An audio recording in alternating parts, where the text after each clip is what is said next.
nateganyije gutindaho pe mu mabarire iyo yumvikanye ingingo nashakaga ni y'abakinnyi basinyiye ikipe ya APR Football Club ku munsi w'ejo yitwa Hakim Kiwanuka ndetse na Dennis Omedi Dennis Omedi ejo basinye amasezerano mu ikipe ya APR Football Club. Ndabaza Ruvuyanga abakinnyi basinye APR ku munsi w'ejo wa bombi basinye igihe kingana iki, bazahembwa amafaranga ngahe? Ko barasinye byo turabizi abana basinye igihe kingana iki, batanzweho iki, bazajya bahabwa iki? Icyo ni ikibazo cyane. kagenda umwe kuri umwe.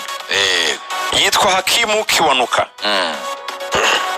Uyu Hakimu Kiwanuka yakinaga ikipe ya Sports Villa Club mu gihugu cya Uganda. Yego, no umukinnyi ukina aca ku ruhande. No muwinga Sports Club Villa. Ku makuru ngewe nakuye mu gihugu cya Uganda, ku munyamakuru bita Eli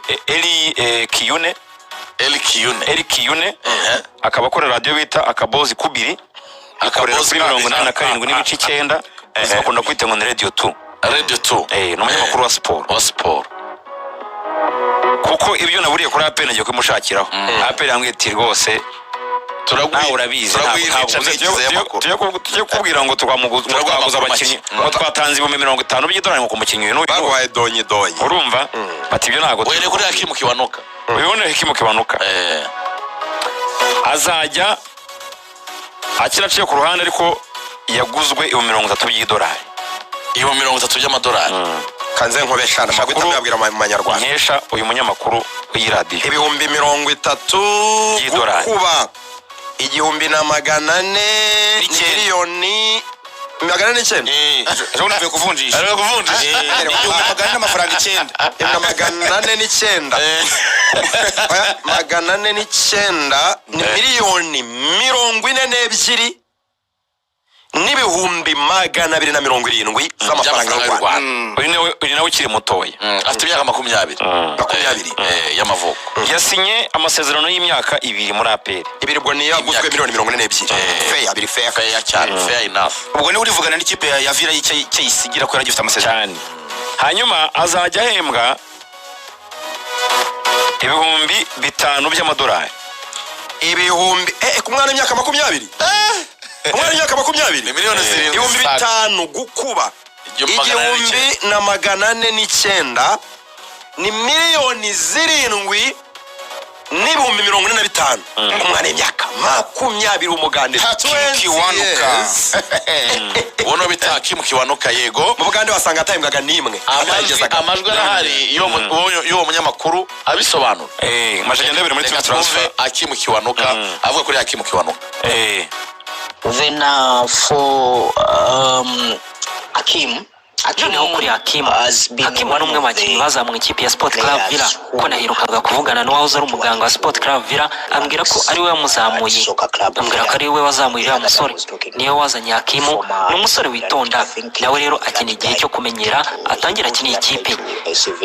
Nibiba ashobora kuzinjira mu ikipe akabaha nk'ibyo mwifuza, kuko ni umukinnyi unyura ku mpande, ni umukinnyi dukunda kuvuga ko yuko akina kuri 7, ni umukinnyi usatira anyuze ku mpande, ashobora kuzatsinda ibitego nka 5 cyangwa 6 muri uyu mwaka w'imikino. Kandi ntekereza ko umukinnyi ukina ku mpande agatsinda ibitego 5 cyangwa 6 ukaba ufite n'abandi bashobora kubyongeraho, ibyo bitego biba bihagije kuri we. Ni umukinnyi mwiza, gusa yakeneye igihe, nta gito utakeneye. Urabizi ko hano iwacu muri Uganda iyo umukinnyi atabona umwanya cyangwa se akaba arwaye atangira kwishyira mu mutwe ko ari ikibazo cy'umutoza. Ibyo nibyo tubamo hano iwacu muri Uganda. Naramubwiye ngo azagende yegera ubuyobozi, ibyo nibiba ababwire ko akeneye gushyigikirwa nubwo ari mu bibazo, akaba arwaye akabwira ngo nzava muri ibi bihe kandi nzaba mwiza. Ibyo nibyo nakubwira, kandi ndabizi neza ko azitwara neza. Iriya myaka 2 bari abakinnyi bahawe irahagije ngo batange ibyo ikipe bifuzamo. Those 2 years given to the 2 players, I think they are enough for them to acclimatize and give the club what exactly wanted from them. Ndacyakubaza cya kibazo Ruvuye.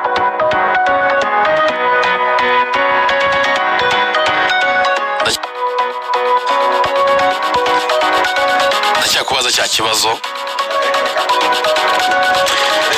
reka tubanze tunyuriramo abantu ibyo umunyamakuru wa Radio 2 muri Uganda avuze. Bamwita Eric Yune avuga kuri Kiwanuka. Avuze ko mu gihugu cya Uganda nabo ni nko mu Rwanda hari konflikt z'abakinnyi n'abatoza. Umukinnyi udahabwa umwanya wo gukina uhagije byose abyegeka ku mutoza wenda ko atamukunda cyangwa se ibindi. Ariko akantu avuze ko ari abakinnyi beza bakeneye igihe. Ashoje avuga ko niba koko basinye imyaka 2 iyo myaka 2 hagije kugira ngo bazaye berekanye urwego rwabo. Uri nko kuvuga ngo cyaba ari ikibazo iyo basinye umwaka umwe wenda bari kuzawumara bamenyera. Yego. Ariko niba basinye imyaka 2 bazagira igihe gihagije cyo kugaragaza icyo bashoboye. Ariko hamije ko ari abakinnyi beza cyane. Hanyuma hari amakuru yavugaga ko ashobora guhabwa 30 na Sports Club Vigahabwa 30. Aya makuru ntabwo ariyo. Ayo makuru ntabwo na muraperi bayambwiye. Gusa bo bambwiye nyine ibyo bazajya batanga umukinnyi n'igihe bazabimutangaho. Yego. Ariko ayo makuru ya Villa yo singiye kujyaho ngo mpimbe rwose. Ntayo mfite. Hanyuma Dennis Omedi we yatanzweho iki? Ariko nazo kuri Kiwanuka. Yego. Kiwanuka APR mwambuye Arahiri. No. Yego. Yaka 20. Arahiri n'aba Arja n'aba agent ba Arahiri ngo bari barageze muri Uganda.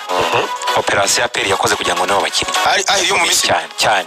Murumva wowe tugendane neza. Duhere kuri kimwe. Ingingo nge nazi guteguriye. Wowe wikwihuta uri muranjyana ahandi hantu atari ariko kare karyoshye. Yihorere. Ari ahantu ndi bukamugezeho ukunda gafite.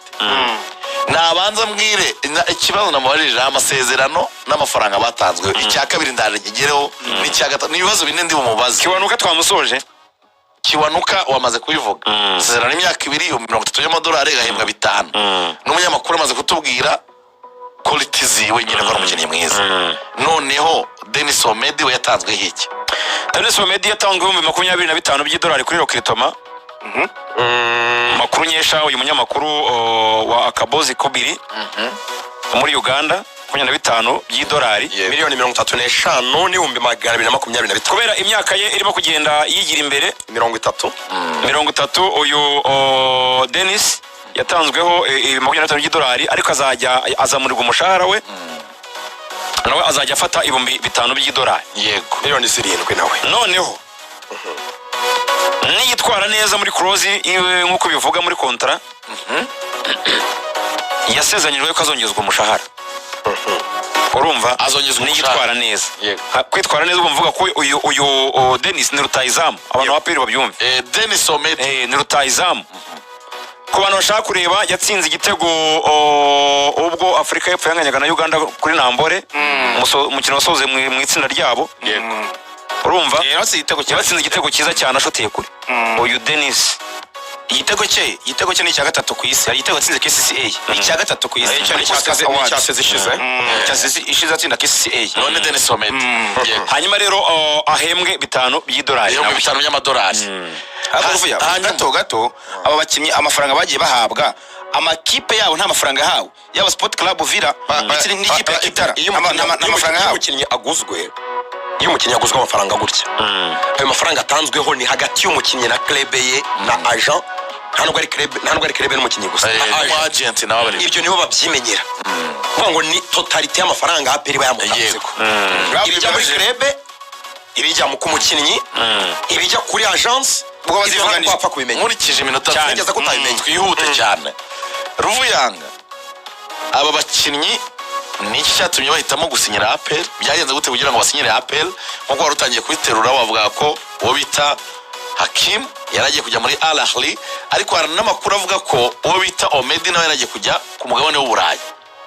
Byagenze gute rero kugira ngo basinyire uyu nibyo navugaga uyu Hakim Kiwanuka yifuzwaga na Al Ahly imuha ibirenze yifuzwaga ni Al Ahly yamwifuzaga yonyine gusa. None uyu Dennis yari muri yayendukiye muri Singapore amaze iminsi avuye muri Singapore. Ariko none akaba yarifuzwa n'ikipe ya Kaizer Chiefs ifatwa n'umunyarwanda Ntwari Fiacre muri Afrika y'Epfo. Izo ni offer yari afite zose. Dennis uyu nguyu yagaragaye mu bihembo bya Global Soccer Award kuri podium na ba Cristiano Ronaldo nk'umuntu wari nomine. Murabizi ibyo ngibyo. Globe Soccer Awards rubango igitego cyari muri Pushkas muri Fade Best ariko no muri Globe Soccer Awards nabwo cyari. Yagiye muri Qatar rero. Yarari yo muri Yasari. cyane. Urumva? So rero ahava ajya muri Singapore. Gushaka amakipe n'iki. Mu by'ukuri amafaranga APR yatanga kuri aba bakinnyi nayo aya makipe yatanga kuri aba bakinnyi nta mahuriro. Urumva byagenze gute rero kugira ngo bababone? APR yakoresheje iyihe turufu? Nuko APR nyine njya nibutsa abantu benshi batajya babyirengagiza yitwa Rwanda Patriotic Army. Ikipe y'ingabo z'igihugu cy'u Rwanda. Urashaka kuvuga ko ari inzego z'umutekano zaba zarinterverinye sindi? Nanze ko zarinterverinye ariko ibyo bitendo nyine APR bahuye n'abantu abantu bayobora APR Uganda barayizi babaye yo. Urumva ntabwo babura abantu babafasha. Urumva hari abandi bantu babafasha batiriwe banajyayo. Arace bita abafasha myumvi. Urumva bavuga bati abakorera ku butaka kuri ground operation mu nyungu z'igihugu cya Uganda n'icy'u Rwanda. Imibanire myiza dufitanye. Si ngombwa amafaranga y'umurengera. Si ngombwa abo ngabo baza bipasa. Wijya kure mukorere hafi. Uko APR yabyumvaga nabo ngabo bayifashije niko babyumvaga. Umva ko ahantu heza urumva mwana wa Uganda hari mukurikiranira kuba uri mu Rwanda ni nko kuba uri Uganda nta tandukaniro. Ni mu rugo y'umwana y'imyaka 20 no kurerwa neza mu gihugu cyiza. Kwita rero ku madolari 1000 baguha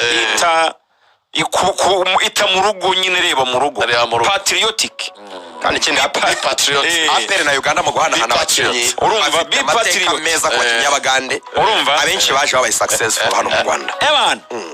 Iyi operation ntuyinyinjizemo kuko navuga ibintu biremereye kandi ntabwo byemerewe. Okay, noneho ariko kimwe mu bintu byasunitse abo bakinnyi Julius Ntare yeme aravuga ati ruve yangara rero mu kuba inkuru za APR igitangaza cy'umunyamakuru. Kimwe mu bintu byasunitse abo bakinnyi kuza muri APR harimo na Tadeo Lwanga engineer ex capitaine w'ikipe y'u Uganda abenshi bamufata nka role model abana bato hari. Bahuriye rero muri iyi campaign yo gushaka igikombe cya Afurika cy'ibihugu. Barakiranaga baramwegereye baramubaza bati se grand frère my brother iyi kipe ikipe bayimubaje mu Kiganda iyi kipe idushaka kikurikira kikiriho